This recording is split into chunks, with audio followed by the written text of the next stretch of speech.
இங்கே குழந்தைகள் வந்தால் பாதுகாப்பாக செல்வார்கள். அந்த உறுதிமொழி பாரதிய ஜனதா கட்சி தேசிய ஜனநாயக கூட்டணி உங்களுக்கு கொடுக்கும்.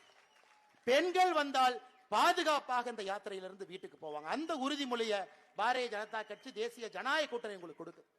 அன்பு சொந்தங்களே, நம்முடைய தொண்டருடைய கடமை இது. கூட்டிட்டு வந்து பார்க்க வச்சு அவர்களுடைய மனதை புரிய வைத்து எதற்காக திடகாத்திரமான ஒரு ஆட்சி இங்க வரும். இன்னைக்கு சந்திரபாபு நாயுடு அவர்கள் சொல்றாங்க, சுவர்ண ஆந்திராவாக நான் மாற்ற முயற்சிக்கின்றேன். பிரதமர் நரேந்திர மோடி அவர்கள் கேட்காம எனக்கு நிதி கொடுக்கிறாங்க. ஆனா திமுக ஆட்சி பார்த்தீங்கன்னா டெல்லிக்கு போனாலே வம்பு சண்டை போடுறதுக்காக போறாங்க. ஒரே ஒரு உதாரணத்தை சொல்றேன். தமிழ்நாட்டில் காஞ்சிபுரத்தில் ஒரு மருந்து செய்யறாங்க. அந்த மருந்து மத்திய பிரதேசத்துக்கு போகுது, சிந்துவாராங்கிற பகுதியில். அந்த மருந்தை குடித்து 23 குழந்தைகள் இறக்குறாங்க. ஸ்டாலின் ஐயா எப்படி கோல் போடுறாரு? மத்திய அரசனுடைய மருந்து கட்டுப்பாட்டு அதிகாரிகள் கொஞ்சம் அப்படி இருந்திருக்கணும் அப்படின்னு சொல்லிவிட்டு அடுத்த